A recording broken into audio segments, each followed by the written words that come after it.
allá. Y eso nos lleva a que otras formas de comunicación no tengan la misma participación a nivel de sociedad. Entonces, ¿eso en qué lo podemos evidenciar? Cuando los padres consultan porque el niño no habla. Porque los papás no suelen consultar tanto porque el niño no se comunique o no te mire. La mayoría de los padres cuando consulta y es un niño con signos de espectro autista porque no habla. Entonces, algo pasa con nuestra cultura que hay una sobrevaloración del habla como único formato de comunicación.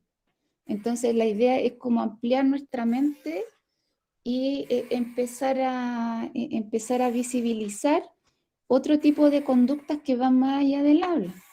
Por ejemplo, la mirada, el acople es como yo me oriento a una persona, por ejemplo, eh, la reciprocidad social, qué tan recíproca es mi interacción con el otro. Otro elemento que también es parte de la comunicación es la adaptabilidad dentro de las interacciones, qué tanto yo me adapto al otro, entre otras cosas. El habla no es todo, es una mínima parte de la comunicación. La comunicación alberga muchos elementos, muchos tipos de lenguaje también, lenguaje escrito, lenguaje oral, lenguaje matemático, fonético, lenguaje gestual. Y la gente piensa que el lenguaje es sinónimo de habla, y el habla es un tipo de lenguaje que es el lenguaje oral. O sea, no es que solamente exista el lenguaje oral, hay muchos tipos de lenguaje. Entonces, cuando yo hablo de trabajar comunicación, yo me estoy enfocando en la conducta en su totalidad, sea mirada, reciprocidad social, orientarme a la persona, iniciar la comunicación, responder a la comunicación de otro.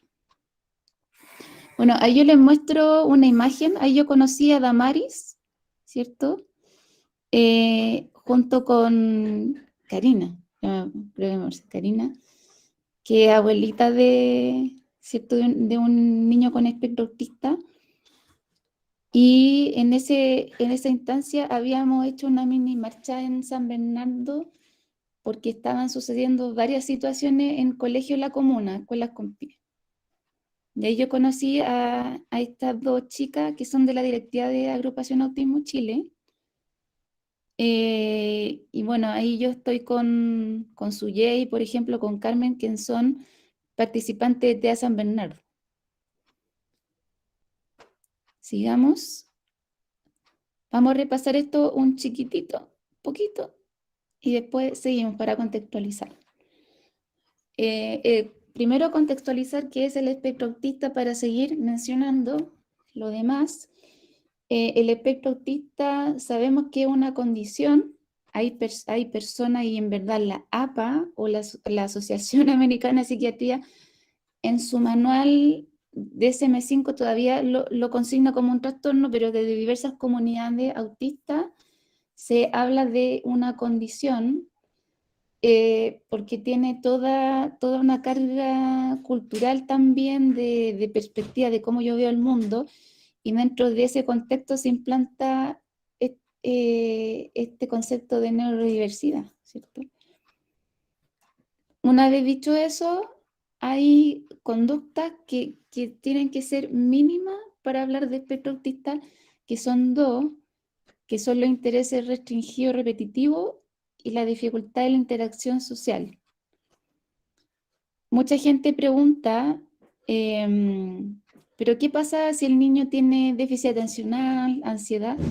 Todo ese tipo de condiciones son comorbilidades o condiciones asociadas al espectro autista. O sea, no porque una persona sea espectro autista necesariamente va a tener déficit atencional. Hay personas espectro autista que tienen déficit atencional como otras que no, porque son condiciones asociadas. Lo mismo para el caso de crisis epiléptica, ¿cierto? Porque hay personas que tienen una condición epiléptica de base, todo lo que son trastornos trastornos generalizados de ansiedad, ¿cierto? O depresión, o trastorno del lenguaje, ¿cierto? ¿Qué otra cosa más? Déficit intelectual. Ese tipo de comorbilidades pueden o no estar acompañando al espectro autista, pero ¿qué es lo mínimo para hablar de espectro autista? Intereses restringidos repetitivos y dificultad en la interacción social. Nos damos cuenta que hay un perfil disarmónico en el espectro autista. ¿Por qué? Porque vamos a encontrar habilidades que a lo mejor están sobre la media. Me refiero sobre el promedio de la población, a eso me refiero sobre la media. O sea, los niños, yo no sé qué tanto están o tienen vigentes los conceptos neurotípicos. Pero neurotípico es aquel niño o aquella persona que tiene un desarrollo esperable, un desarrollo regular, ¿cierto?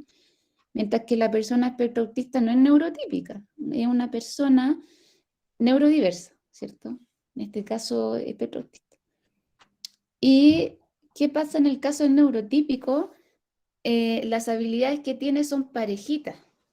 Por ejemplo, a nivel de motricidad tiene este nivel, a nivel de comunicación oral este nivel, a nivel, no sé, cognitivo no oral este nivel, y así.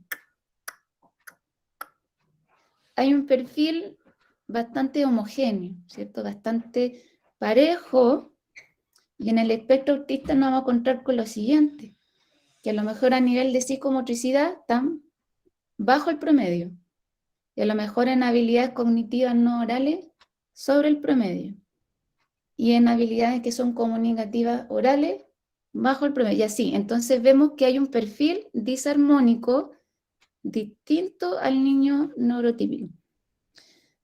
Entonces yo comprendiendo eso, ¿qué es lo que puedo decir? ¿Qué será importante trabajar?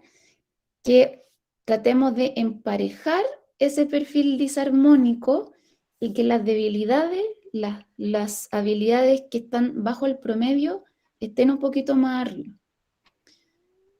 Y sobre todo los primeros años, porque los primeros años los aprendizajes son más eficientes por la neuroplasticidad cerebral. El niño que es chiquitito aprende muy rápido. Entonces hay que aprovechar esos años para que el niño fortalezca su debilidad, pueda mejorar su desempeño. Entonces ahí hay algo muy importante que hay que comentar. Hay familias que en esto de la negación del diagnóstico se centran mucho en la fortaleza e ignoran las debilidades del niño, siendo que en terapia tiene que ser al revés. Uno tiene que aprovechar el tiempo para trabajar las debilidades, porque los primeros años es la oportunidad clave de mejorar mucho en estas habilidades que están bajo el promedio. Entonces, hay que decirlo, lamentablemente, muchas familias, por mucho que uno les diga, acuérdese, estos años son importantes para trabajar las debilidades, para que pueda mejorar el desempeño. No insista en esas habilidades que ya las tiene sobresuperadas, porque yo tengo que pensar en la funcionalidad de las habilidades que tengan un sentido. Porque el niño puede saberse 1000 patrones matemáticos, pero si no es capaz de ir a la esquina a comprar pan, es súper complejo. ¿Qué sentido tiene? Que tiene que ser una persona funcional en el día a día. Una persona que el día de mañana, aunque no estén los papás, sí se pueda saber desenvolver. Y otro tipo de condiciones asociadas en espectro autista muy frecuente son, por ejemplo, la dificultad en integración sensorial, que eso, ¿cómo saber en qué área están bajo el promedio de nuestros niños? Para eso hay distintas evaluaciones. Por ejemplo, hay evaluaciones para niños no orales que son el TONI o el Leiter 3, o si son niños más grandes y tienen desempeño más oral, los BIS o los VICE que realizan los psicólogos, ¿cierto? Que son de coeficiente intelectual. También yo sé que en terapia ocupacional hay evaluaciones que son un poquito más gruesas como la escala de Vineland, ¿cierto? Y a nivel de fonobiología, usamos el BBMAP, por ejemplo, el BLAF, usamos quema labels, que son evaluaciones que miden diversas habilidades funcionales. Entonces todo va a depender mucho del profesional, porque cada profesional tiene su instrumento para evaluación. Lo preguntó desconocido. Un desconocido me lo preguntó. Entonces, claro, la dificultad en integración sensorial, que es un tema muy propio de terapia ocupacional, es una condición asociada, ¿cierto? Los trastornos del aprendizaje, los trastornos del sueño también son súper frecuentes, los trastornos de selectividad alimentaria, entre otros. Entonces, ¿qué es importante? Y eso lo realiza el personal del proyecto de integración, pregunta. Miren, para ser bien sincero, porque tenemos que ser transparentes, ¿no? Profesionales de PIE que tengan una sólida formación en autismo es difícil encontrar. Es difícil, ¿por qué? Porque la formación en autismo o las capacitaciones no son nada baratas, no son nada económicas. Entonces, pensando en un profesional que va a ver de todo un poco, que se especialice en autismo sin trabajar en una escuela especial de autismo, es difícil encontrar. ¿A qué me refiero? Sí, podríamos encontrar a lo mejor un profesional en PIE que pueda dedicarse, ¿cierto?, a ver todo tipo de niños, trastorno del lenguaje, TEA, pero no es comparable la formación de un profesional que solamente se dedique a autismo, a eso. Y ahora depende de la evaluación también, porque el BIS o el VICE en general muchos psicólogos lo implementan, pero el Leiter 3 y el TONI, que son evaluaciones para niños no verbales, yo sé que eso no todos lo implementan, porque mucho más, es una evaluación más específica. Ya. Entonces, considerando lo anterior, uno piensa ya, pero ¿qué hay de la familia? ¿Qué hay de la familia? Estamos frente a una situación de una persona que tiene dificultades, ¿cierto? Y la familia tiene que ser un apoyo, ¿no? Tiene que ser un facilitador. Entonces, si estamos frente a una persona con dificultades y supuestamente yo como cuidador o como familia, nosotros no tenemos las dificultades, nosotros tenemos que empezar adaptándonos. Suena lógico, ¿no? Y lamentablemente también yo veo con mucha frecuencia esta tendencia de las familias a exigir, exigir, exigir, exigir al niño o al joven que rinda y que mejore. Y en verdad nosotros también deberíamos adaptarnos y de hecho antes de hacer un trabajo sistemático, la familia tiene que cambiar muchas conductas que son viciosas y que no promueven el avance. Este mismo hecho de enfocarme en la fortaleza y no trabajar las debilidades por un tema de negación al diagnóstico es algo que sí puede pasar la cuenta. Entonces, yo tengo que, como cuidador, terapiarme también. Y si yo tengo una buena base, también el niño va a empezar con una buena base. ¿Qué nos encontramos muchas veces? Niños que tienen conductas disruptivas. ¿Por qué? Porque el adulto perpetúa esas conductas disruptivas. Niño que no desarrolla mucho vocabulario. ¿Por qué? Porque el adulto tiene una pobre tendencia a usar vocabulario. Entonces, esos círculos viciosos se van a ir repitiendo en el tiempo si es que la familia no cambia sus conductas. Tiene que haber una transformación ahí. O sea, el niño puede avanzar mucho, mucho en terapia, pero si nuevamente vuelve a la misma casa con los mismos círculos viciosos que no promueven el aprendizaje, entonces comenzamos desde cero de nuevo. La negación, si queremos que haya un avance, vamos a tener que enfrentarla. Porque muchas veces, o sea, se da, ¿qué terapia recomienda para padres con diagnóstico reciente? ¿Qué terapia? ¿Usted se refiere como a Denver, Jasper, ese tipo de terapia? Pregunto. PRT, ¿cuál más hay? Ah, ya. Yo cuando implemento intervenciones, siempre es, ¿cómo que se llama esto? Siempre es como holístico, o sea, depende mucho de la situación. Porque si yo estoy con un niño que tiene mucha conducta disruptiva y es poco flexible, yo sí o sí voy a tener que recurrir a principios de ABA, pero si por el contrario yo me topo con un niño que es mucho más flexible y tiene una disposición al acople, ¿cierto? Con frente a frente, ahí yo puedo usar principios de Jasper, por ejemplo. O si estoy hablando con los padres en una entrevista y lo estoy capacitando, ahí estoy usando un enfoque de impact. Entonces depende mucho de la situación, yo no soy de una línea, o sea, hay estrategias que para X momento a mí me sirven, pero para otros momentos esa misma estrategia no me sirve, porque finalmente en el caso del Jasper uno está todo el día jugando con el niño, uno también hace rutina en el día a día. Y las rutinas tienen que ir con impact, mientras que el juego tiene que ir con Jasper. Cuando los niños tienen bajo nivel de participación o más conducta disruptiva, a mí me ayuda más el ABA, el análisis conductual. Todo depende mucho de la situación y también de cada niño, porque yo no con todos los niños voy a usar las tarjetas de PECS, voy a usarlas en aquellos niños que sí son candidatos a ese sistema de comunicación. Entonces, como les comentaba, la negación para muchos es una importante barrera de aprendizaje porque es uno de los principales motivos de por qué las familias no hacen las tareas en la casa.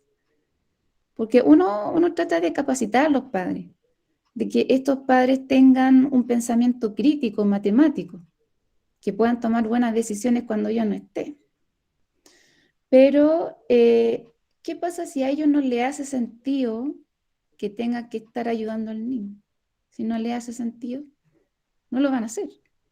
Es como cuando uno va al psicólogo obligado y no, sabes que no le encuentro sentido a esta terapia y no es que no hago las tareas o los encargos del psicólogo porque no me hace sentido finalmente. Entonces, tenemos que empezar por ahí. Una familia que todavía está en este proceso de negación, es mejor que comience desde atenciones psicológicas, porque si no, no van a haber progreso y se va a notar. Cuando los papás no trabajan, se nota mucho. Y suele estar esa razón de por medio. ¿Qué pasa con los recursos socioeconómicos? Es muy importante. Es muy importante el tema de los recursos socioeconómicos. Hay gente que yo sé que tiene un concepto del dinero que, que puede estar afectado. O sea, tenemos que reconocer que vivimos en una sociedad que brinda servicio en función del nivel socioeconómico. Eso no hay que negarlo, no tenemos que tapar el sol con un dedo ni esconder el polvo debajo de la alfombra. Entonces, si es un asunto importante, tenemos que hablar de él. Una persona o un cuidador o una familia que tenga mayores recursos socioeconómicos, ¿qué es lo que puede pasar? Quizá tenga mayor presupuesto para pagar especialistas en autismo, porque especialistas en autismo no son muchos, porque las capacitaciones también son caras, ¿no? Si esa persona o esa familia o ese cuidador tiene mayor presupuesto o una solvencia más acomodada, quizá no necesiten que los dos papás trabajen, a lo mejor solamente el papá trabaja y la mamá se queda con el niño haciendo la terapia.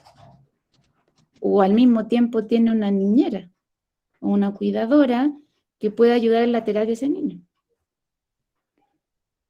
O si estas personas viven en una residencia, ¿cierto? En un lugar que tiene el acceso a distintos servicios, por ejemplo, un lugar que tenga naturaleza, ¿cierto? Que es algo que regula a muchos niños espectro autista, o a lo mejor un centro cerca, o poder acceder a equinoterapia sin tener que estar haciendo tanto sacrificio. Todo eso impacta de alguna manera en el pronóstico. Y eso es algo que se habla desde el 2001, porque el 2001 la OMS, la Organización Mundial de Salud, empezó a hablar de la CIF, o la Clasificación Internacional del Funcionamiento de la Discapacidad y de la Salud. ¿Y por qué nace esto en 2001? Porque los profesionales de la salud se dieron cuenta que 2 niños con autismo moderado, entre comillas, autismo moderado, porque todo eso igual tiene una explicación para que no me funen, ni me coarten. 2 niños con autismo moderado o espectro autista moderado o con mediano grado de apoyo no son iguales, ¿cierto? Pueden ser muy distintos y uno tener un mejor pronóstico que otro. ¿Y eso a qué se debe? A esta tablita que tenemos acá. Se debe a que hay muchos aspectos a evaluar. Por ejemplo, ¿qué pasa a nivel de estructuras corporales? Si un niño que tiene una enfermedad de base, tiene asma, tiene déficit atencional, al mismo tiempo que tiene espectro autista, ¿qué pasa con la inserción social de ese niño en la sociedad? ¿Va a la escuela? ¿Tiene homeschool? ¿Estudia en la casa? ¿Qué pasa a nivel de la actividad? ¿Es un niño autónomo? ¿Se sabe vestir solo? ¿Come solo? ¿Es capaz de realizar rutinas de forma autónoma? Todo eso impacta en el pronóstico, y lo mismo los factores ambientales y los factores personales. A nivel de factores ambientales, adivinen, hay mucho impacto desde lo económico, porque un niño que tiene acceso a multiterapia, ¿cierto? Y terapia especializada, es un niño que aprovecha más el tiempo de la neuroplasticidad. Yo tengo que decirlo, a mí me ha pasado más de una vez casos de niños que están con fonoaudiología y no avanzan. ¿Y saben por qué no avanzan? Porque es fonoaudiología que está centrada en el habla y no la comunicación. Y eso se debe principalmente a que no se dedican al espectro autista. Posiblemente son fonoaudiólogos que se dediquen a trastorno del lenguaje principalmente, y por lo tanto piensan que el niño con TEA o con C hay que abordarlo igual que un niño con trastorno del lenguaje. Entonces, factores ambientales, ¿qué más tenemos? Infraestructura. ¿Cómo es la infraestructura de esa casa? ¿Qué pasa con acceso a luz, agua, comida? ¿Es un niño bien nutrido? ¿Es un niño que asiste a controles periódicos de medicina? Todo eso impacta también. Y los factores personales también depende finalmente del compromiso de esa familia y del niño. Porque los niños tienen sus capacidades, hay unas ganas, ¿cierto?, de trabajar, de poder, en el fondo, cooperar, pero para que eso pase, tengo que encontrar eso mismo en la familia. Y si la familia no le hace sentido la terapia, o que el niño tenga una dificultad, ahí hay papás que no reconocen que el niño tenga dificultades. No, si este niño va a aprender rápido, tiene 4 años y es un niño de bajo funcionamiento. Entonces, yo lo he visto eso muy reciente. Me pasó hace poco. ¿Qué pasa con el nivel cognitivo? Eso también tiene que ver con los factores personales. Hay que decirlo, familias con un nivel cognitivo disminuido o menor impacta en el pronóstico. ¿Por qué? Uno, cuando capacita padre, ¿cuál es la ventaja? Que uno gana muchas horas de aprendizaje, ¿no? ¿Usted piensa que una vez a la semana, 1 hora, va a generar cambio? No, 1 hora a la semana no genera cambio. 1 hora a la semana no te va a transformar a un niño. Pero sí el día a día. Cuando todos los días trabajamos, ahí uno ve un cambio, un avance. Pero para que eso suceda, los padres tienen que hacer terapia en casa. Y eso requiere capacitar a los padres. Un padre que tiene una buena base comprensiva es un padre muy pro, es un padre que aprende rápido, que tiene propuestas nuevas, que siempre me llega con preguntas, siempre me quiere mostrar información nueva. Y no requiere de las mismas explicaciones. Y ese padre es muy distinto a otro que a lo mejor siempre me dice, no, sí, no, aquí no ha pasado nada, siempre es lo mismo, ¿cierto? O es distinto a un padre que yo sé que demuestra menos curiosidad. Y eso sí hace una diferencia, marca una diferencia. Porque ese padre que es menos proactivo y lamentablemente hay que decirlo, tiene un menor nivel educacional, o sea, un mayor nivel educacional, un profesional, muchas veces universitario, todo eso, sí genera un impacto diferente cuando yo los capacito, porque aprenden muy rápido. Esos padres que tienen una capacidad comprensiva mayor, avanzan mucho ellos. Y por lo tanto, cuando yo no estoy, toman muy buenas decisiones, se empoderan muy rápido. Entonces, influye, sí, influye. El nivel cognitivo también influye en la conciencia de la situación. A mí me ha pasado varias veces. ¿Qué necesitamos para hacer terapia en casa? Ya, al tiro lo voy a responder. Nivel cognitivo sí está en directa relación con la conciencia de la situación. Y tengo que decirlo. A mí me ha pasado varias veces que familias que tienen menos educación, yo hablo con ellas por teléfono o en las mismas atenciones y yo veo que no están preocupados. Como que, no, si este niño, sí, hace esto, X cosa, y yo veo que la actitud no es de una persona abrumada. Mientras que un niño de la misma edad, que incluso tiene más habilidades que ese mismo niño, yo veo a los papás súper preocupados. No, estoy preocupado porque este niño tiene 2 años y no habla y no sé qué hacer, no me presta atención.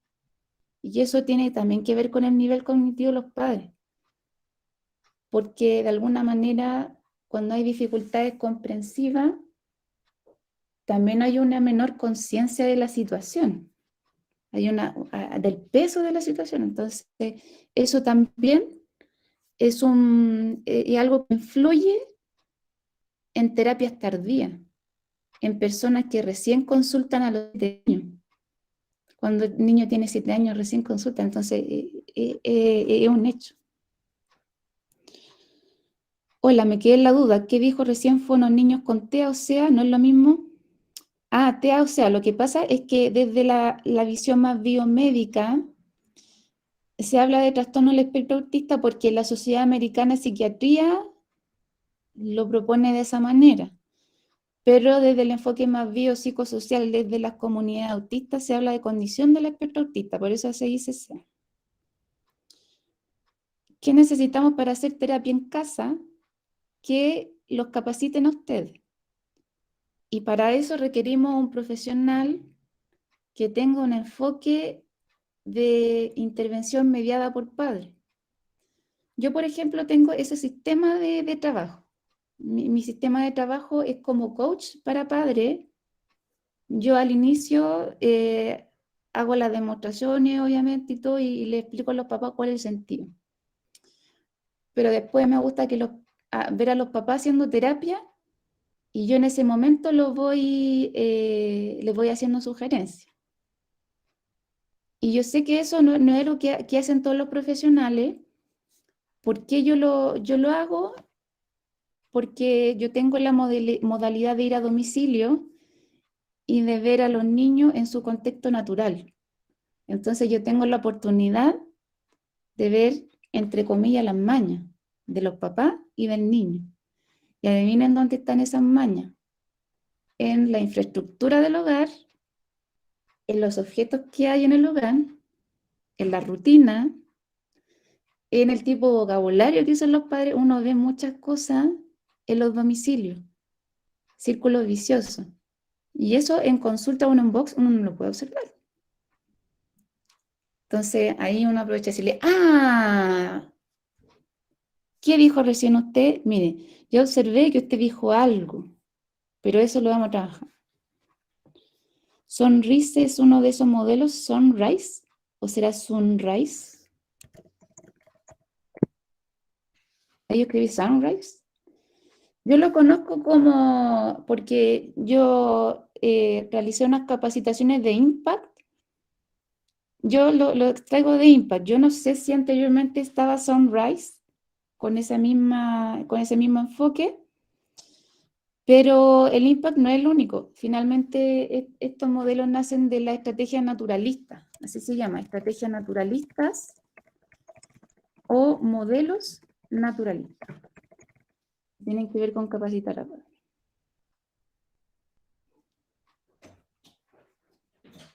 Vamos con esto. ¿Qué pasa con los círculos viciosos? Los círculos viciosos se dan a nivel de las conductas de los padres muchas veces. Entonces, esto de enfocarnos que el niño tiene que cambiar, que el niño es un problema y todas esas cosas, la verdad es que todo empieza modificando las conductas en uno. Porque se supone que el adulto es el que no tiene las dificultades, ¿cierto? Si el adulto no tiene las dificultades, es más razonable que primero él se adapte a que el niño se adapte primero. Porque el niño va a aprender, pero va a tomar tiempo. ¿Qué es más rápido que el padre primero avance? Que el padre primero avance. Entonces, para eso vamos a tener que erradicar muchos círculos viciosos que se dan en el hogar. Por ejemplo, el efecto Mateo es algo que se da con mucha frecuencia si nos encontramos en el contexto de un niño con dificultad en la comunicación, porque es un niño más invisibilizado, un niño más invisible. Y el efecto Mateo lleva a empobrecer la comunicación. Cuando uno habla de niños no verbales, o sea, espectro autista no verbales, se hace mucho más evidente el efecto Mateo. Ya, paciencia, Paula Leiva dice, paciencia porque todavía no llegamos a esa parte, ¿no? Porque dice, me queda la duda respecto a la infraestructura de casa que nombra, ¿qué recomienda grandes rasgos? Tiene que ver con distribución de espacio, tiene que ver con distribución de espacio, ubicación de objetos, ayudas visuales, tiene que ver con eso. ¿En qué quedamos? Los círculos viciosos. Los niños TEA no verbales son un caso muy, muy explícito o muy gráfico de lo que es el efecto Mateo, porque son niños que como no hablan, los invisibilizan más. Y finalmente, y algo que a lo mejor no se da de forma consciente, pero los papás inconscientemente le empiezan a hablar menos a ellos y empiezan a ignorarlos más. No está esta tendencia de incluirlos más, de darles más apoyo, no, como al revés. Como se comunican menos, los tienden a alejar más. ¿Y en qué sentido uno lo nota? Cuando no le hablan por su nombre. Cuando no le hablan por su nombre. Cuando yo a un niño le hablo por su nombre, por ejemplo, hola Francia, algo pasa en mi cerebro que se activan zonas de la comunicación. Algo gatilla en mi cerebro. Y eso es algo que uno no lo inventó, sino que de hecho muchos coaches de marketing, por ejemplo, de todo lo que son emprendimientos, siempre dicen lo mismo. Cuando al cliente tú lo llamas por su nombre, tú generas algo en ese cliente. Y aquí pasa lo mismo. Cuando tú al niño lo llamas por su nombre o le hablas, nombrándolo, algo se gatilla en ese niño que estimula su comunicación y sus zonas cerebrales sociales. Entonces, el adulto cuando se enfrenta a niños no verbales o que no hablan, inconscientemente empiezan a alejarlo y a incluirlo menos en las dinámicas. Y habla con otros adultos, pero falta ese habla dirigida al niño. Porque no es lo mismo hablar con un adulto al lado o con otro niño versus hablar de forma dirigida al niño no verbal. Es muy distinto. Otra cosa que evidencia el efecto Mateo es lo siguiente. Cuando los niños ya realizan una comunicación con dificultad, no dicen muchas veces palabras funcionales o palabras que se entiendan. Entonces, qué es lo que hace el adulto? Repite esa palabra. Por ejemplo, si el niño dice tuta en vez de pelota, el adulto lo que tiende a hacer es repetir tuta, tuta. ¿Y por qué repite eso? Para que el niño siga hablando, porque el adulto, ¿qué es lo que piensa? Chuta, este niño nunca habla y ahora está diciendo tuta, ya, le voy a decir tuta para que siga hablando. Entonces, el adulto en su desesperación de por qué el niño no habla, le da lo mismo si es incorrecto o no, con tal de que el niño diga cualquier palabra. Y eso es porque nuestra sociedad tiene una sobrevaloración del habla. Entonces, los adultos se desesperan cuando no hay habla. Y eso también impacta en el efecto Mateo, esta hegemonía cultural del oralismo. Falta de información del diagnóstico también, pues puede llevarnos a barreras dentro del progreso, porque está bien que uno sepa que el espectro autista significa varias cosas, ¿cierto? Que tenemos un perfil disarmónico, que tenemos que priorizar que las habilidades estén parejas. Eso hay que hablarlo, es importante hablarlo, y de forma amable para esos padres.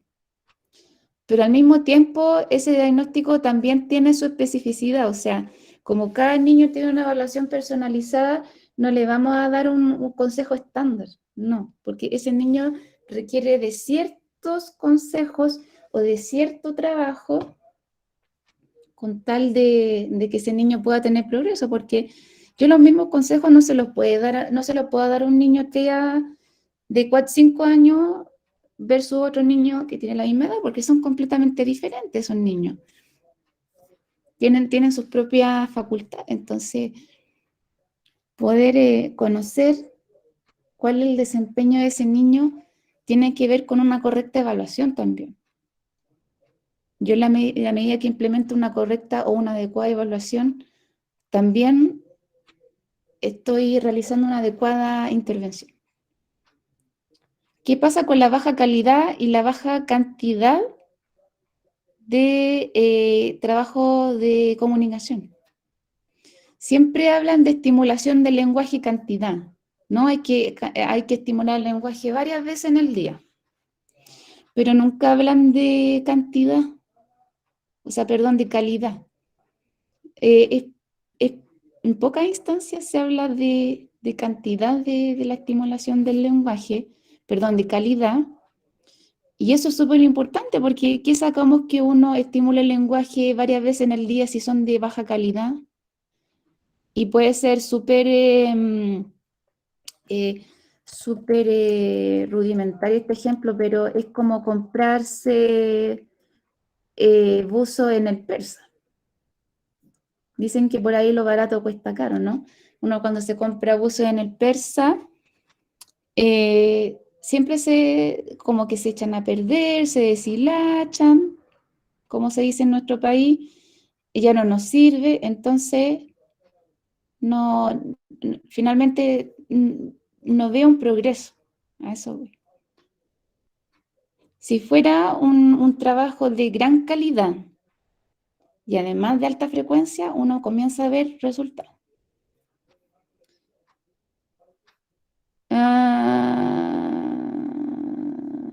¿Cómo se defiende si un niño, cómo se define? Yo creo que es cómo se define si un niño es no verbal.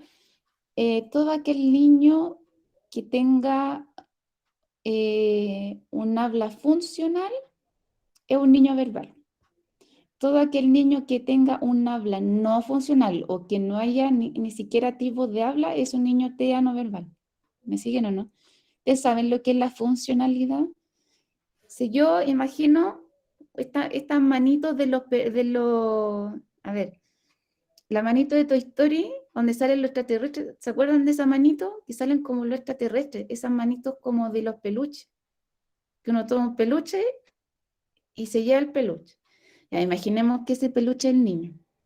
Si yo con mi manito de fierro o de metal saco al niño de ahí de su casa, lo muevo y lo llevo a otro lugar desconocido, hay que hacer una pregunta clave. ¿Ese niño se va a defender con el habla? ¿Va a satisfacer sus necesidades básicas solo hablando? Si la respuesta es sí, es porque el niño es verbal. Si la respuesta es no, es un niño no verbal. En un TEA verbal, ¿cómo se trabaja la comunicación social en casa? Es una pregunta muy amplia. Tan amplia que he tenido que hacer como clase online de más de 24 horas para poder explicar eso. ¿Cómo estimular el lenguaje con calidad? Yo ya di un ejemplo. ¿Se dieron cuenta? No, yo di un ejemplo. ¿Qué ejemplo di? El habla dirigida. Hola Pedro, ¿cómo estás? No importa que el niño no me responda. Hola Pedro, ¿cómo estás? Te ves muy bonito. Qué bonito, ¿cierto? Yo veo su camisita y todo eso, me pongo al nivel de él, lo miro, ¿cierto? Yo me acoplo a él también, me oriento a él, mi cuerpo se ve orientado a él, mi mirada. También yo acompaño con lo visual, con lo gestual, también voy acompañando con lo visual y muchas veces ni con los niños neurotípicos pasa eso. ¿Cuántas veces te han visto, ¿cómo te fue? Qué bueno que te fue bien, ¿y qué hiciste? Y estoy haciendo otra cosa, y estoy dándole la espalda al niño. Eso lo deben haber visto varias veces, ¿no?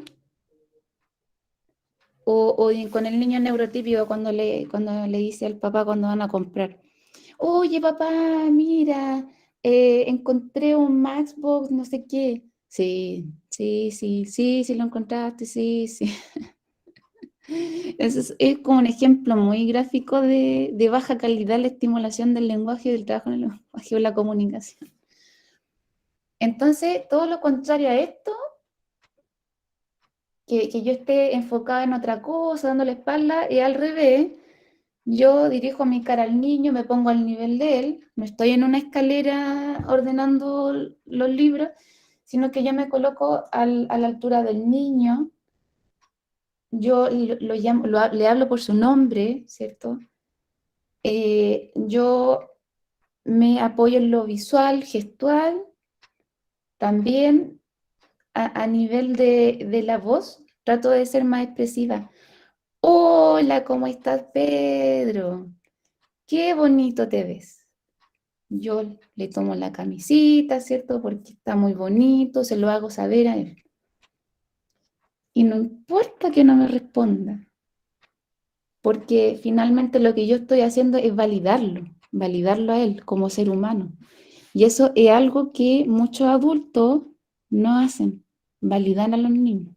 Sea niño neurotípico o no, o sea, validar es algo que es muy importante en el desarrollo de la autoestima y muchos padres no lo hacen porque están en el celular, que están cansados, que no quieren más guerra, bueno.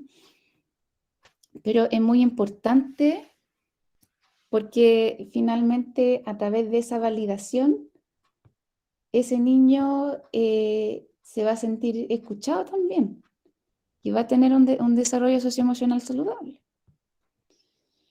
No importa que el niño no me responda, o no importa que el niño tenga una conducta no neurotípica, porque lo más probable es que los niños no tengan conducta neurotípica. Por ejemplo, esto de mirar a los ojos, que el niño no te mira a los ojos no significa que no te preste atención. Y eso es lo que piensa mucha gente. ¿Por qué? Porque piensa en el niño neurotípico. El niño neurotípico, para prestarte atención, te mira. Entonces ahí uno le dice a esa familia, no, pero si este niño no es neurotípico, ¿por qué usted quiere que reaccione como un niño neurotípico si no es? Si le está prestando atención. Lo que pasa es que lo va a demostrar de otra manera. Parece que, a ver, dijeron algo. Mi hijo está en evaluación, pero él no es verbal. ¿La edad influye para definir si el niño es verbal o no? No, porque hay muchos niños de 8 años que son no verbales. Ahora, ¿qué podría ser, determinante? La habilidad de imitación, eso sí. Porque hay niños que tienen muy buena habilidad, o sea, muy buena habilidad de imitación motora, pero en el habla nunca avanzaron. Y eso porque posiblemente hay apraxia del habla. Y eso es otra situación. Enviaron una grabación de la charla. ¿Qué instrumento recomendarías para hacer una buena evaluación en un niño TEA? Depende del área, porque hay muchas áreas. Hay área está el tema evaluación intelectual, evaluación de la comunicación, integración sensorial, ahí depende mucho del área. De 4 años que emite palabras de algunas frases y está en camino hacia la funcionalidad, consulto porque mi hijo fue evaluado con los mismos instrumentos con que... Ah, ya. Lo que pasa es que en esos casos, al menos desde fonoaudiología, porque a nivel de terapia ocupacional, lo que debería hacerse es un SPM, un perfil sensorial, para posteriormente hacer una dieta sensorial. Y no todos los terapeutas ocupacionales hacen eso, porque no todos los terapeutas ocupacionales están especializados en integración sensorial. Eso es importante a nivel de terapia ocupacional, pero a nivel de fonoaudiología tendrían que hacer otras evaluaciones, por ejemplo, un BLAF, un BBMAP, un ABLS. También evaluar de forma clínica o de forma cualitativa el pareo visual, ¿cierto? La habilidad de imitación, los refuerzos también, jerarquía de refuerzos, muy importante. Pero claro, yo sé que muchos pibes van a hacer eso, porque no está esa formación de autismo, porque pensemos que esos profesionales ven un poco de todo. Cuando un niño comunica sus necesidades en diferentes lugares con los adultos, pero socialmente no se comunica con sus pares, eso se comunica, habla funcional o se define de otra forma. Bueno, eso son dificultades en la interacción social, pero ahí hay que poner ojo, porque es esperable que ese niño pueda satisfacer sus necesidades básicas en el día a día. O sea, si ese niño tiene hambre, ¿logrará conseguir comida con el habla? Yo me imagino que sí, porque suele pasar eso en esos niños. Preguntarse, ¿este niño a través del habla podrá ir a comprar pan, por ejemplo, pan a la esquina? Si lo hace, entonces es un habla funcional. Ese niño podrá satisfacer necesidades de ir al baño, por ejemplo, de dormir a través del habla. Si lo hace, es un habla funcional. Y eso es distinto al contexto porque es una necesidad básica, ¿cierto? Una necesidad muy, muy primitiva. Mientras que la interacción social no es, tiene otra la disposición porque la interacción social es un refuerzo muy propio neurotípico, no de la persona. ¿Qué pasa cuando, por ejemplo, mi hija solo dice mamá y cuando no estoy pendiente de ella la escucho decir alguna letra o algún número, pero cuando voy para ayudarla no me toma en cuenta? ¿Qué pasa? Solo dice mamá y cuando no estoy pendiente de ella,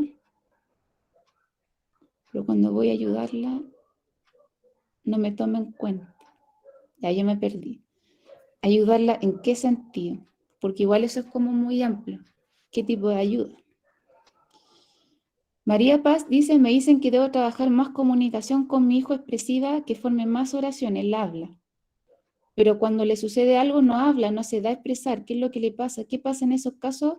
¿Se toma como habla funcional o no? Si le sucede algo importante, como que alguien le pegó, que tiene hambre, y uno va al baño, algo así, y no lo expresa con el habla, no es un habla funcional. Entonces, ¿qué pasa? Que vamos a tener que usar un sistema complementario. Yo no digo que uno deje el habla, complementario. Yo siempre hablo de esto. Yo cuando hice una de las capacitaciones del PEX, dentro de los videos que mostraron, había un video muy interesante de una escuela especial donde habían niños que hablaban, pero que eran adolescentes en verdad que hablaban, pero tenían déficit intelectual. ¿Y saben lo interesante de ese video? Que para iniciar las conversaciones usaban tarjetas PEX y para seguir conversando usaban el habla. Increíble, ¿no? ¿Por qué será? Porque hay distintas situaciones y cada situación tiene diferentes niveles de exigencia. Entonces, si un niño no puede enfrentar todas las situaciones con el habla, vamos a tener que pensar cómo ese niño va a enfrentar X situación si el habla no le ayuda. Por mucho que tengamos aprensiones, porque yo sé que los padres tienen aprensiones. Yo necesito que ese niño, si le llega a pasar algo, sí lo pueda comunicar. Es importante eso. ¿Será más importante que nos avise o mi capricho como padre de que no use tarjeta? Tenemos que eso reflexionarlo. Lilian Dinamarca dice, entonces el niño sí imita tanto gestos como palabras, sí puede ser verbal. Ah, ya, lo que pasa es que yo o sea, ahí parece que no se entendió muy bien la idea, pero hay niños que tienen muy buenas habilidades de imitación motora, de gestual, pero el habla en la imitación nunca pudieron progresar. Entonces, ¿qué pasa? Que esos niños que se quedan enfrascados con el habla, probablemente es porque tengan una apraxia del habla de base. Y esos niños con apraxia del habla de base son niños que se podría decir que son no verbales, pero que tienen un nivel cognitivo mayor. Entonces nos estaría dando esta tendencia del niño no verbal que al mismo tiempo sí tiene desfase cognitivo. Si el niño imita palabras, eso no lo define como verbal. Sí puede tener una base, pero que imite palabras no lo define como verbal. Si el niño todo el día está hablando de colalia y no sabe pedir comida, ¿eso será funcional? Yo creo que no. Por lo tanto, no es verbal. ¿Desde qué edad es recomendable el uso de tarjeta en caso de que el habla no sea funcional? Si a los 4 años el niño no tiene un habla funcional, sí o sí hay que implementar un sistema de comunicación. No necesariamente tiene que ser tarjeta, hay varios sistemas de comunicación, pero uno de ellos son las tarjetas y los candidatos a tarjeta son los niños que tienen muchas dificultades en limitación. Entonces ahí tenemos una data de referencia, los 4 años. Yo me perdí un poquito con la duda de Marta Fernández, si la puede precisar mejor, yo feliz. O nos pasamos del tiempo. ¿Puedo preguntarle mejor? Yo soy Marta Fernández. Ah, ya. Lo que pasa es que mi hija habla muy poquito, dice mamá, alguna letra o número, que yo le tengo como en varios lugares es los números y letras, como para reforzar un poquito.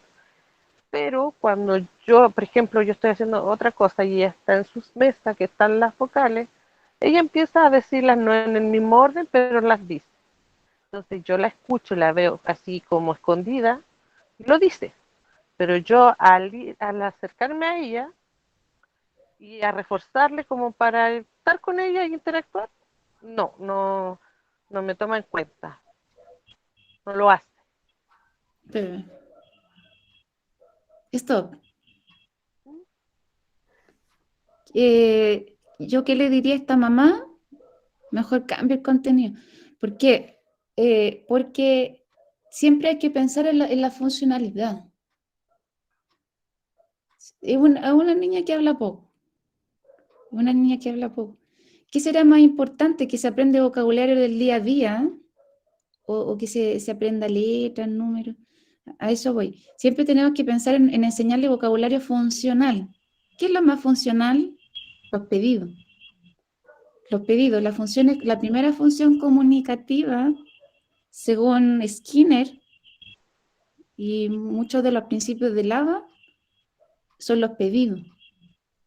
¿Y con qué es lo que va a pedir el niño?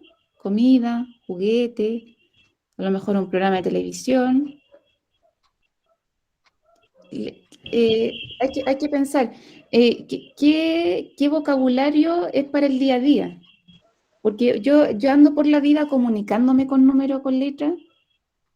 No, yo me ando comunicando, mamá, dame pan, mamá, dame oso, o oso, pan, agua, leche. Eso hace el niño para pedir, ¿o no? La palabra del pedido, porque si este niño tiene la leche a mano, no la pide, no necesita, ¿cierto? Entonces yo me tengo que adaptar, o sea, yo voy a tener que colocar las cosas en alto, en un estante, o en una caja difícil de abrir para que la pida, porque si no, este niño nunca se va a comunicar, no lo necesita. Muchas Cuadernillo de gracias. lenguaje, dice.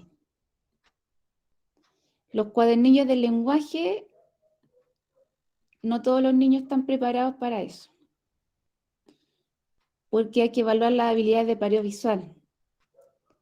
A nivel cognitivo, no todos los niños están preparados para entender lo simbólico, lo abstracto. Y para eso hay que hacer una adecuada evaluación, para saber el nivel abstracto de ese niño.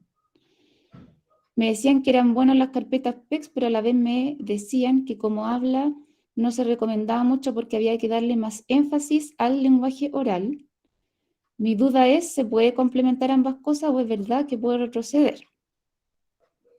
Mire, yo cuando hice la capacitación del P, yo ya mencioné el ejemplo. Eran niños que se complementaban con el PEX. Para iniciar usaban PEX y para seguir la conversación usaban lenguaje oral. Ahora yo no sé si el mismo terapeuta son terapeutas distintos, pero el PEX yo no lo subestimo porque tiene mucho estudio, mucha investigación. Entonces yo no lo veo así como cualquier cosa. No, es verdad que se ha usado mucho presupuesto en esas investigaciones y el PEX finalmente siempre se tiene que trabajar en paralelo a otras modalidades de comunicación. Pero si es un niño que tiene apraxia del habla, ahí es más difícil. Porque cuando hay apraxia del habla de base, el habla avanza muy lento.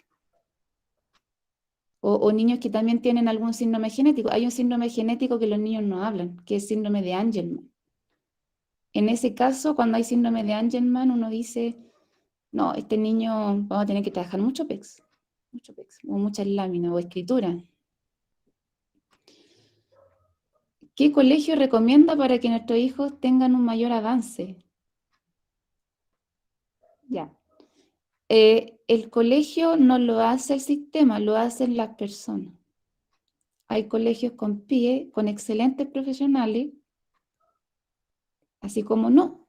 Y hay escuelas diferenciales con excelentes profesionales, así como no. Entonces, como las instituciones las forman las personas, va a depender de las personas que trabajen en esa institución. ¿Querían saber de estrategias ambientales? Yo tengo un canal de YouTube, o sea, yo no sé si las niñas me darán permiso para compartir el canal de YouTube, pero ahí yo tengo un video. Sí, Francia, obvio. Allá, para mostrárselo porque yo hice un video pensando en estrategias de ambientales.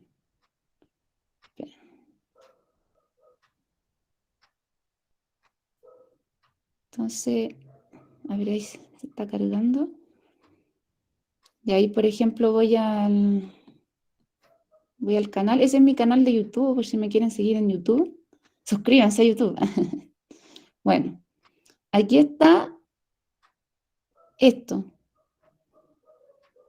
Ya, estas son estrategias para trabajar en el hogar, modificaciones ambientales que tienen que ver con el uso de espacio y ubicación de refuerzo.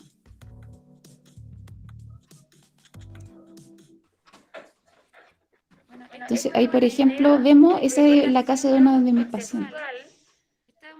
En ese video vemos que hay muchos juguetes, ¿cierto? Mucha información. Entonces, disminuir información. Disminuir información. Poquito pero bueno. Lento pero seguro. Eso es, minimalista en autismo. O sea, yo no tengo que tener una caja llena de autos. Tengo que tener poquitos autos, un semáforo, una pista. En otra caja, algunos de estos fruta y verdura. Alguna fruta y verdura. En otra caja tenemos materiales de juego simbólico, por ejemplo, un muñeco con una ropa, un pantalón. En otra caja tenemos animales, pero poquitos animales, entonces, o un arbolito y además un piso, como de césped. Hay que tener poquito, pero variado. Y en el caso de ese niño hubiese sido bueno tener las cajas como selladas o una repisa con objetos en alto porque ¿qué pasa? Que ese niño llega y saca, no necesita pedirle a nadie, no necesita comunicarse para solicitar los objetos. Entonces perdemos oportunidad de trabajo. Entonces, esto tiene que ver con estrategias naturalistas que tienen que ver con modificación del ambiente. Entonces, si se dan cuenta, es minimalista, o sea, menos es más. Y la gente piensa que mientras más cosas tengamos, es mucho mejor, y no es así. No es así, o sea, como mal de Diógenes a veces. No, si tenemos que tener la casa llena de juguetes y eso es mejor, no es así. Al contrario, los niños tienen menor foco atencional y eso es algo que pasa mucho en TEA. Los niños que picotean los juguetes, ¿han visto eso, no? Los que picotean los juguetes. Toman uno, sacan otro, toman otro y al final no terminan nada. Ya, esas también son tendencias que uno podría mejorar si uno distribuyera mejor los objetos. Y a mí me pasó con un paciente chiquitito, un niño de 2 años y medio, ¿cierto? Es un niño que estaba muy desconectado y no interactuaba con sus juguetes. Entonces yo le propuse a la mamá que quitara juguetes y que cada uno tuviera más espacio uno de otro.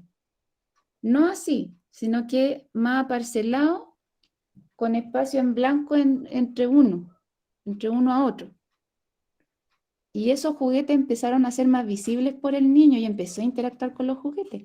Pero cuando hay mucha información, uno ve como una masa de cosas, como una masa de colores, una masa de materiales, pero cuando hay poquita información yo me puedo concentrar más en lo que tengo. Y eso. ¿Qué más, Sergio? Silvana, ¿qué piensa de la comunicación bimodal? Yo tengo entendido que la comunicación bimodal tiene que ver con dos entradas de comunicación y que por lo general es el habla más lo gestual. Yo creo que depende de cada niño. O sea, ahí Silvana, si me corrige, ahí si puede me corrige, porque en mi formación como fonoaudióloga me enseñaron que la comunicación bimodal era habla más gestual. Pero yo no sé si eso habrá cambiado la definición. ¿Cómo lograr que haya?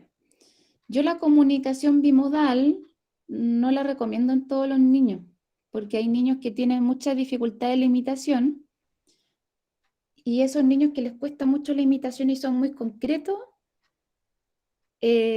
siento que les puede costar este formato.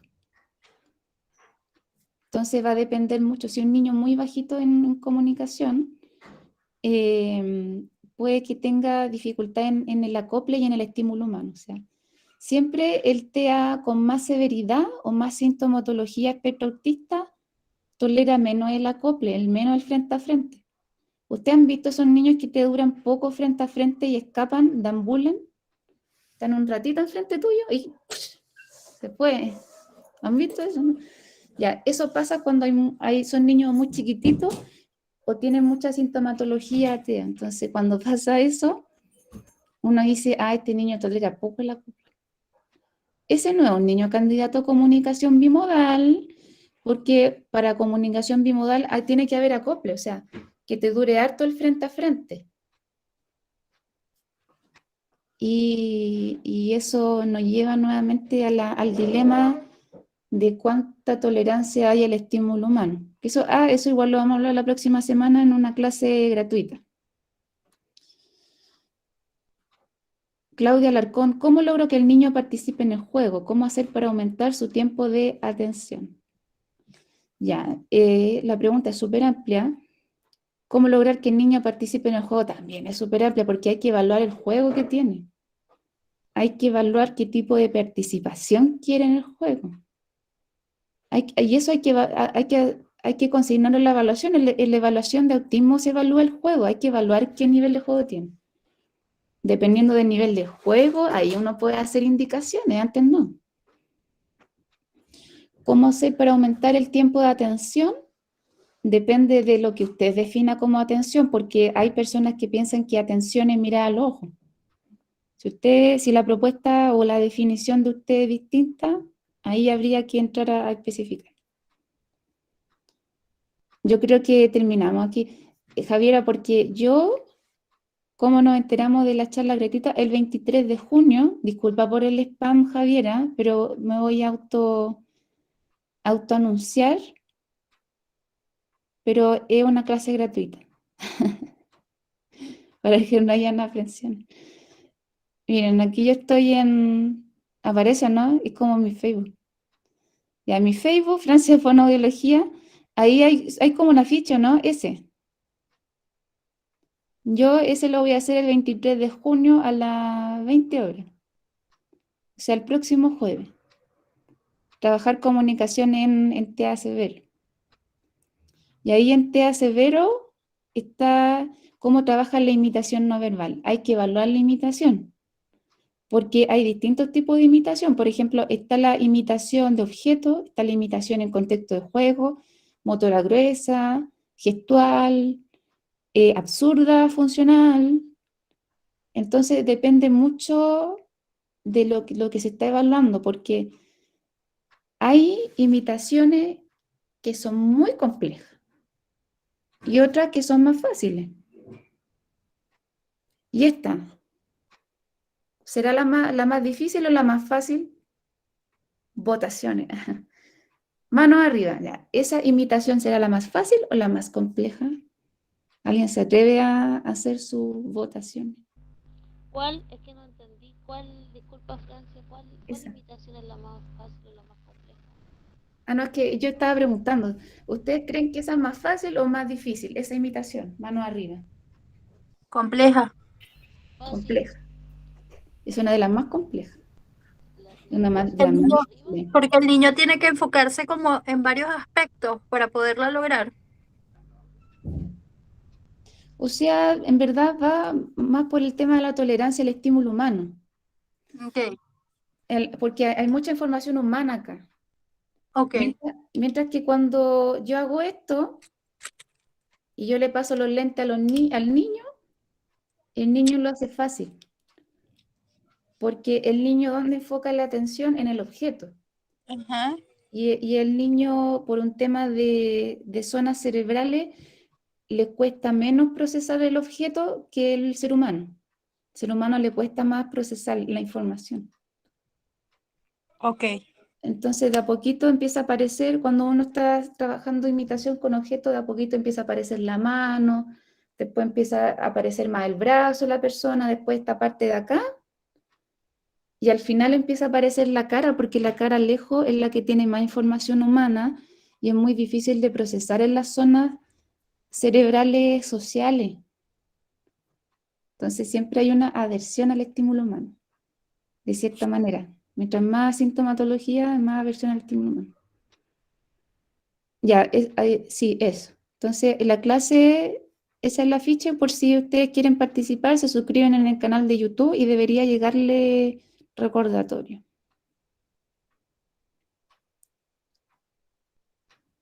Así que eso. Ajá. Muy bien, termino.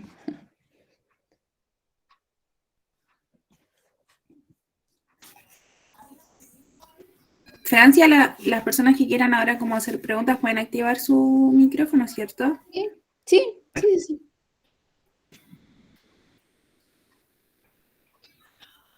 Queda abierto a las personas que quieran preguntar cosas.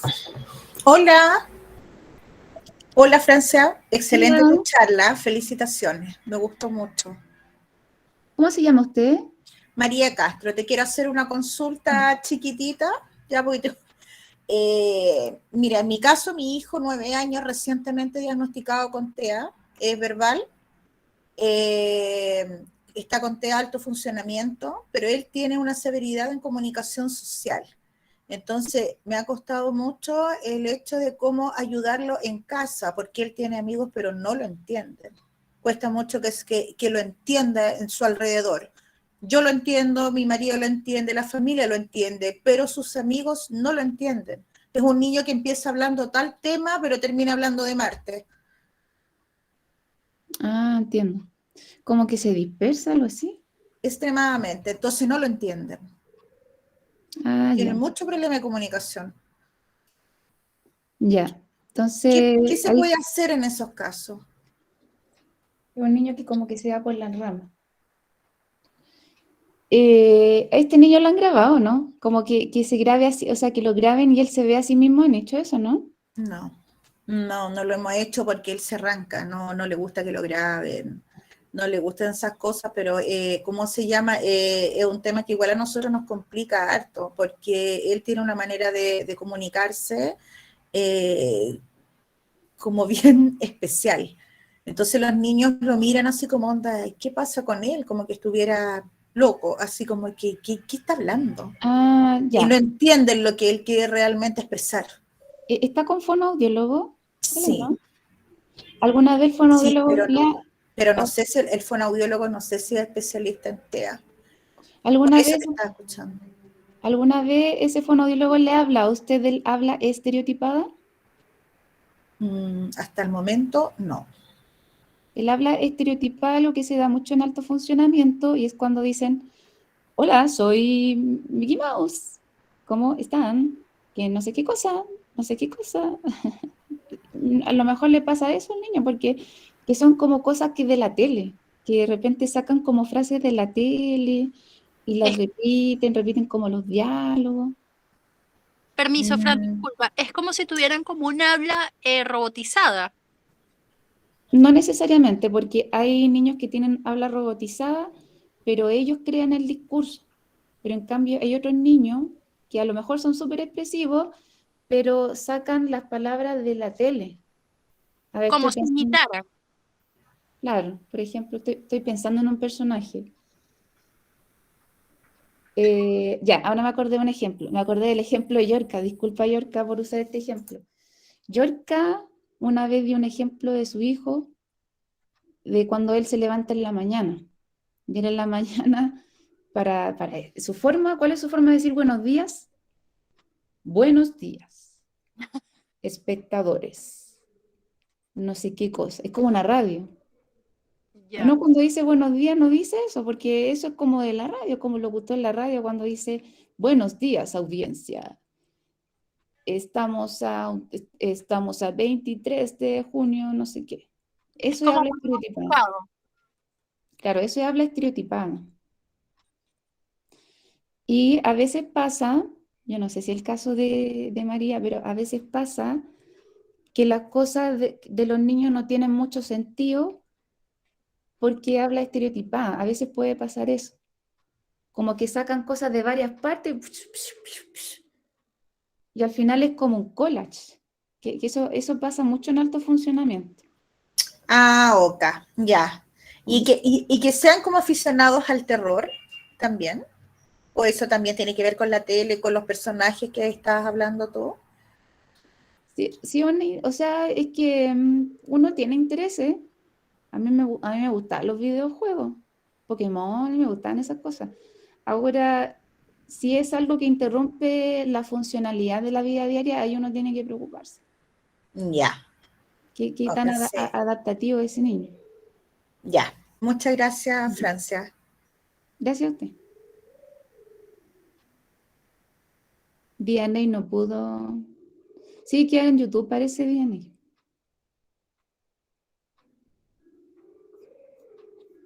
Eh, yo tengo una consulta ¿Mm? con ¿Sí? respecto al tema de las pantallas. ¿Ya? Bueno, mi nombre es Rowena, yo tengo un bebé de 4 años, 5 años, perdón, cumplió 5 años ahorita en mayo. Él fue diagnosticado con TEA justo cuando comenzó la pandemia. ¿Ya? En aquel momento tenía 3 años, casi los 3 años. Él está asistiendo ahorita en las mañanas al colegio. El tema que tengo con él es cómo reducirle las pantallas a cero. O sea, si por mí fuera, ni teléfono ni televisión. El tema que tengo es que yo trabajo desde casa y trabajo en un call center y estoy sola todo el día. Entonces, no he encontrado la forma de yo poder interesarlo, distraerlo para poder lograr desconectarlo del televisor y el teléfono. De hecho, yo he llegado a un punto de que escondo teléfono, controles, he desenchufado los decos, pero de verdad que llega un momento que no hallo qué hacer porque yo tengo que enfocarme igual en mi trabajo. Tengo que estar pegada en el computador. Entonces, ¿qué consejo me podrías dar para yo tratar de... ¿Este niño qué juego tiene? ¿Tiene juego imaginativo? Porque ¿qué edad tenía este niño? Tiene 5. Tiene 5 años. ¿Este niño tiene juego imaginativo? O sea, lee libros. ¿Qué hace de distinto este niño? Mira, por lo menos a veces agarra los libros de mi hija y los ojea, se pone como viendo las imágenes.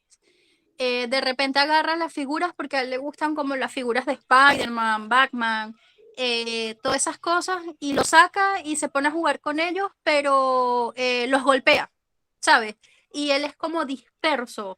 Él 5 minutos con el juguete y se aburre, se para y se va. Ah, picotea los juguetes. Sí. Exactamente, picotea los juguetes. A ver, ¿qué otra cosa? Cuesta él, me cuesta como entretenerlo porque para que él se entretenga hay que acompañarlo, Mm. ¿sabes? Es un niño que necesita mucho que tú te sientes con él y juegues, como que participes para que él se entretenga, pero así por sí solo, no. Sí, a ver, en ese contexto, ¿qué pasa? Que si queremos que un niño empiece a asociar la entretención con otros elementos que no sean el teléfono, vamos a tener que empezar de adentro hacia afuera, porque finalmente, si ustedes le dan el mismo ejemplo de entretención, es difícil que pueda cambiar esa realidad. ¿A qué me refiero? Los niños, ¿qué es lo que más ven? A los adultos metidos en el celular, a los Mira, adultos viendo tele. Entonces, es el ejemplo que ha tenido siempre. Entonces, para que ese niño pueda ampliar como su mundo, nosotros tenemos que darle ejemplo, porque lo visual siempre tiene más impacto. que lo Imitar verbal. conductas de otro tiene más impacto. Entonces, si ustedes nunca los ven hojeando libros, leyendo, como tienen que empezar por ustedes, modificando Ok, esa conducta. Si ustedes le dan como mucho podio, mucho énfasis al celular, al teléfono, el niño los ve a ustedes y se queda con eso. ok, Ah, eso es lo mejor, o sea, el celular es como lo máximo. Y en verdad eso es lo que uno comunica, en verdad. O sea, porque uno está tan feliz viendo el celular y todo, y el niño me ve que estoy entretenida, entonces el niño se queda con eso. ok, Eso es como para empezar, pero finalmente siempre el trabajo es gradual, pero yo tengo que empezar con cambio en mi conducta igual. Yo ok. demuestro que eso también puede ser entretenido. Eso. Joana ahí quería hablar. Joana Valenzuela. Hola, buenas noches. Mira, mi hijo nació justo en pandemia, tiene 3 años, ¿ya? Y por de la pandemia en sí, no estuvo con los, por ejemplo, ¿cómo se llama esto? Tipo, mi hijo nació justo en la pandemia y él, por ejemplo, no tuvo los controles sanos supuestamente tenía que hacer. Entonces yo me di cuenta aparte de que él ya era raro su forma, entonces tuve que hacerlo particular. Tuve que juntar monedas para hacerlo particular, llevarlo a un particular. Y él me dijo, por todas las cosas que él hacía, así, tenía rasgos TEA. La cosa es que él ya tiene 3 años y no habla. Bien, o sea, solamente mamá, papá, para poder expresarse o pedir ayuda. ¿Me entiendes? Entonces, yo quería preguntar, yo me lo pasaron al Ezequiel por si, ¿cómo se llama esta mamá? No, con la neuróloga. La neuróloga en el hospital ahí no tienen derivación, así como más especialidad, ¿me entiendes? Entonces, por mi comuna me enviaron al CAIS, que está en mi comuna, en el bosque. ¿Me entiendes? Y ahí estoy en espera de que me hagan el A2 porque todavía no cuento con eso. Entonces, eso, él habla, pero, por ejemplo, él pide para comer, hace ñam ñam, no habla, no dice comía, no. Me dice mamá, o me apunta ñam ñam, quiere comida. Para el agua hace quiere agua. Esas son sus formas de expresión. Gesticula y trata de imitar, por ejemplo, el agua, qué rico que es como eso. Pero más allá él no, nada. Y estoy esperando en eso de que me lo evalúen, cuál es su proceso, su nivel, eso. ¿Cómo debo de hacerlo bien? ¿Y disculpe, cuál es su duda? Por ejemplo, para ver su grado si la neuróloga me dijo que tenía rasgos TEA, porque tampoco ella me mandó a hacer el A2, eso, para ver cuál es el grado. Dile que todavía no tienes el diagnóstico. Todavía no tengo el diagnóstico a 100 de qué grado es, eso me refiero. Como para avanzar con la... Sí, para avanzar en educación, de hablar, de adaptarme. O sea, yo ya sé que él tiene su diagnóstico, yo lo entiendo, porque se da a expresar y de acuerdo a los otros niños que va a su nivel, es lo mismo. O sea, él está muy bajo, de hecho no tiene amigos, no se saben expresar con él, no saben jugar. ¿Y cuál es su duda? ¿Cómo debo de hacerlo ¿Cómo saber para saber su nivel? O sea, la neuróloga me dijo que era no verbal. Ya, por lo que él trata, obviamente no se da a entender bien.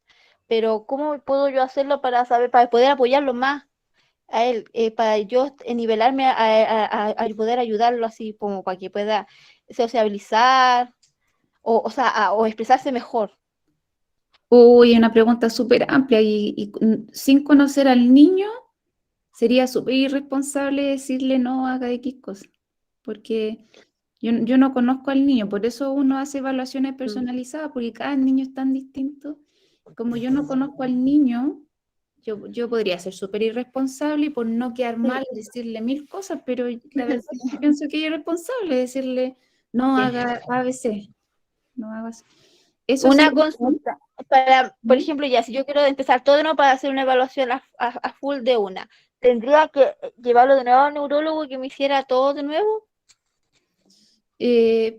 pero no a cualquier neurólogo, tiene que ser un neurólogo que se dedique a autismo, porque es altamente probable que ese neurólogo que la vio no se dedique a autismo. ¿Sabe por qué? Porque solamente le pidió un A2. Sí. Y en ningún momento habló de una evaluación de fono ni de terapia ocupacional. Y los neurólogos que trabajan en autismo o saben de eso, ¿qué es lo que suelen hacer? Además de la 2.2, piden informes de fono y de terapeuta ocupacional. Y si eso no se está dando, es altamente probable que esa neuróloga solamente se esté apoyando en el A22 y piensa que el A22 es el que diagnostica, y el A22 es un complemento, una ayuda, no es el que diagnostica. Entonces, yo le recomendaría buscar a alguien que sea especialista en TEA de los neurólogos. Y eso para meterme, para saber quién es un especialista que sepa de o sea, de autismo, ¿dónde lo ubico? ¿Cómo lo hago? ¿En el mismo grupo? Yo tengo una lista de diversos neurólogos que están como recomendados y son especialistas en TEA. Si quieres, después me la pide por, no sé si usted me habla por Instagram o por WhatsApp, me la pide y yo se la envío. Yo me metí por Facebook, me metí a esta página un día por el flyer que había en la agrupación. Voy a dejar mi número de teléfono en el chat para que lo saque y me hable por interno. Yo le mando esta lista y pueda conseguir alguna hora con alguno de esos Con neurólogos. alguno de- Muchas gracias, se lo agradecería mucho. Gracias. Esto disculpen, esto por ejemplo de que le pidan un electroencefalograma, un examen auditivo, examen de antígeno, resonancia magnética y todas esas cosas, depende mucho de la evaluación neurológica, porque a priori no a todos les piden emisiones autoacústicas o potencial evocado de audición, o sea, depende mucho de la evaluación previa del neurólogo, por si acaso, en relación a al comentario de Rubino. Marta dice, a mí me dijeron que mientras más terapia tenga de fono y TO, es mejor. No da lo mismo. Cualquier fono y TO. Tiene que ser especialista en autismo. No da lo mismo. O sea, tiene que ser que sepa del tema porque ya varias veces hay familias que dicen que han estado un año completo con fono y TO y no pasa nada. Entonces, ¿sirve o no? Entonces, depende mucho de si la persona se dedica. Es muy bueno que mientras estén a la espera de una o dos, avancen con terapia, sí, más que nada para limpiar la evaluación. Porque son niños que como no están acostumbrados a las tareas dirigidas o a estos contextos como de mesita y esas cosas, es una forma de limpiar la evaluación de cierta manera. Ivana, se te escucha con interferencia. ¿Y ahora? ¿Y ahora? Interferencia. Javiera, Ay, Dime. Javiera, ¿sabes que a las 10 tengo que hacer otra clase? ¿Qué hora es? Son un cuarto. Mm. Súper. 2 minutos más como para que alguien haga alguna otra pregunta. Silvana, por último, escribe. ¿usted me entiende? ¿Cuáles son los tipos de comunicación aumentativa y alternativa que hay? Ah, ya. Sí, se Bueno, escucha. hay varias, yo no me las sé todas, me sé algunas. La escritura, que se llama tableros con salida de voz, por ejemplo, estos programas como el Let Me Talk, ¿cierto? El Prologo.go, son típicos aplicaciones con salida de voz, pero que se realizan vía tablet o aplicación. El dibujo, el sistema de PEX, también es un sistema de comunicación aumentativa alternativo. La comunicación bimodal es como más aumentativo porque igual hay habla, ¿cierto? De por medio. Es más aumentativo. Hay uno súper antiguo que se llama Schaffer, sistema de Schaffer. Espera un poquito. Benson Schaffer. Oh, ese es súper antiguo. Eso también fue un sistema de comunicación en su momento y fue uno de los primeros que salió. Pero antiguo, sí. Dentro del estudio de estos sistemas es como siempre se habla de él. ¿Qué otro más? ¿Qué otro más? Lengua de señas, sí, también es un sistema de comunicación aumentativa alternativo. Ahora, si el niño no tiene muchas dificultades de dispraxia motora, es recomendable, pero si tiene mucha dispraxia motora, no lo recomiendo la lengua de señas. ¿Qué otro más? Porque ya dije sistemas con salida de voz, ¿cierto? Hay tableros de comunicación que son manuales. Por ejemplo, tableros de comunicación que son solamente con cartón, de cartón, con lámina. Pero ojo sí, porque esos tableros que son manuales de comunicación, depende mucho de las funciones comunicativas que estén desbloqueadas en el niño. Porque muchos niños no empiezan con todas las funciones comunicativas desbloqueadas. Empiezan con algunas nomás. Así que hay que tener cuidado con eso cuando uno implementa un tablero. La escuela San Luis del Bosque está en el bosque, pero no me acuerdo. ¿Los masajes en la cara estimulan el habla? No. No. Y yo tengo estudios de eso en inglés. Se supone que Raymond Kell y Helen Clark fueron los pioneros en relación al uso de la praxia como en el fondo como una estrategia que no mejora el habla. Ellos obviamente son de habla inglesa. Raymond Kell y Helen Clark, a través de imágenes cerebrales, se dieron cuenta que los movimientos asociados a nivel de la cara y de la lengua y esas cosas no tienen una repercusión en la mejora del habla. Y eso está en muchos documentos de habla inglesa. Eso. Francia, una consulta. ¿Cómo uno puede ayudar a un niño a estimularle pero el lenguaje con sus pares? Con el adulto se comunica muy bien. Por ejemplo, mi hijo se comunica muy bien, expresa todo lo que él necesita, en general con todos los adultos. El problema es con sus pares.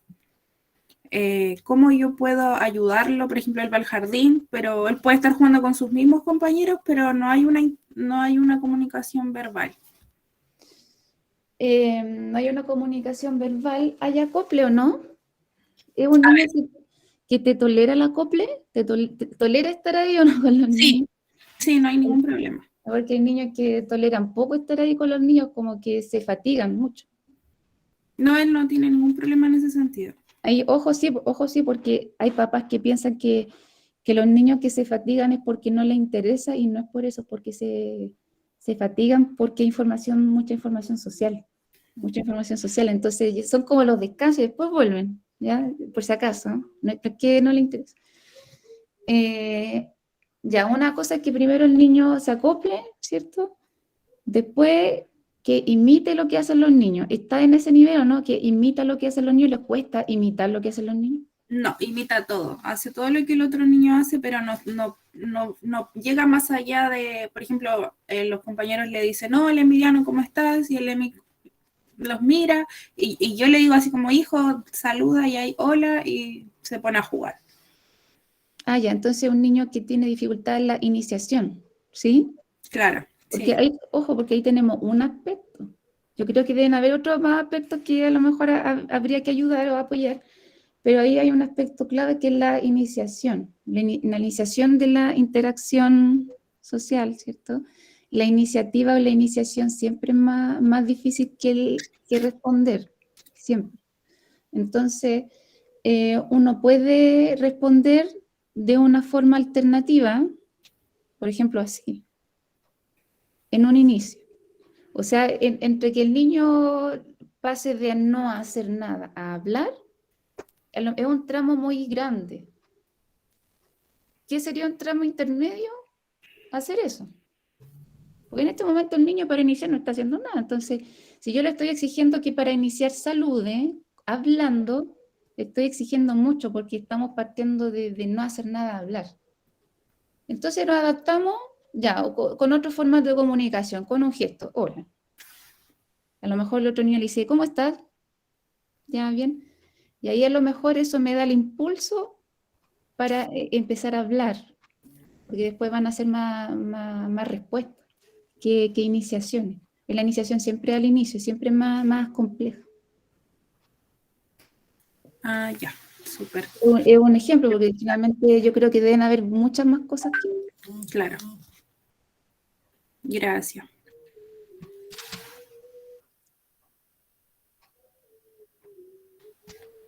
Al parecer no hay nadie más que tenga dudas.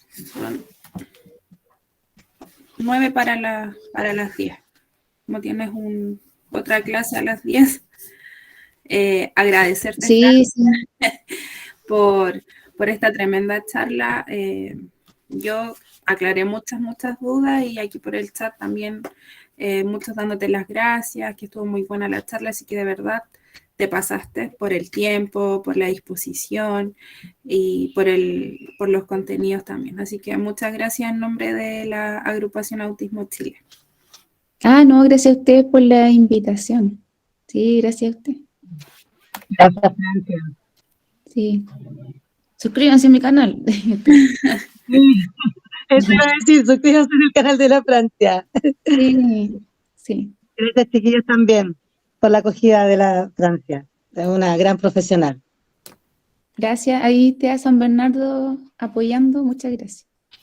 Aquí me diagnosticaron, pero ¿por qué al final? Somos tus fans. ¿Por qué? ¿Por qué ahora? Ahora no, por favor. O sea, es como el meme que dice, ahora no, por favor. ¿Cómo? La verdad es que, ¿qué pasa? Que en el autismo en mujeres siempre es difícil el tema porque siempre son subdiagnosticados. Porque el hecho de que sea en mujeres, no hay una evaluación sensible a eso. Porque si nos damos cuenta, las dos lo estudiaron en una población, la mayoría de hombres. Entonces uno dice, ya, pero ¿será la mejor evaluación para evaluar mujeres? Si esto lo estudiaron en una población de hombres, no. Entonces, altamente probable que muchas mujeres tengan y no salgan con sintomatología o con puntuación preocupante. Pero sí, ¿saben cómo yo empecé como a ver el tema, como de enfrentar el tema del diagnóstico? Porque yo, en la medida que fui atendiendo personas, espectro autista, me fui dando cuenta de que yo sí tenía esas cosas. Y no era como coincidencia que yo me llevaba mejor con las personas TEA que con los neurotípicos. Los neurotípicos había muchas cosas que yo no entendía, no entiendo hasta el día de hoy. Entonces fue más que nada por el tema de la experiencia, y además de poder aceptarme, porque yo finalmente escondía mi estereotipia y escondía mis autoestimulaciones y mi ecolalia, yo todo lo escondía porque quería ser igual que el neurotípico, porque si no era malo ser autista, ser distinto, era como malo, ¿no? Y a mí me decían, no, si tú soy una persona normal. La verdad yo creo que eso que es la palabra que más ha hecho daño, la palabra normal, porque cuando uno habla de normal, habla de lo que es correcto y de lo que no es correcto. Entonces, finalmente siento que ha hecho heridas súper grandes dentro de la familia y dentro de nosotros mismos como personas autistas. Y la verdad es que yo he aprendido harto con la familia, o sea, he aprendido también cómo hacerme terapia yo. Es como extraño eso, no es que uno solamente ayude a otro, sino que la familia igual me terapean a mí. Es como extraño. Y al mismo tiempo igual es una experiencia súper bonita porque uno crece como ser humano también. Uno crece como ser humano y uno siempre está aprendiendo. Sí, las familias son un gran aporte. O sea, esto de que el profesional es más que la familia, no, eso ya no corre, ya es anticuado. Ahora es otra la visión. Ahora es una visión más biopsicosocial, más horizontal. La familia y los profesionales estamos al mismo nivel y somos un trabajo en equipo.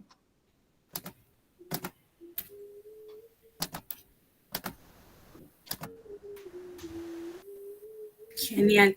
Muchísimas gracias, Francia. Y por último, la grabación se va a subir al canal de YouTube de Agrupación Autismo Chile para las personas que la quieran ver de nuevo o compartir. Ahí para que se vayan a suscribir también, es Agrupación Autismo Chile. Así que eso, muchísimas gracias nuevamente a todos los que estuvieron, a la Francia, y nos vemos la próxima semana en otra charla sobre psicomotricidad en el autismo. Así que eso, que estén bien y muchas gracias. Gracias. Gracias, Javiera. Gracias, Francia, Silvana, todas. Buenas noches. Muchas Buenas gracias. noches, gracias.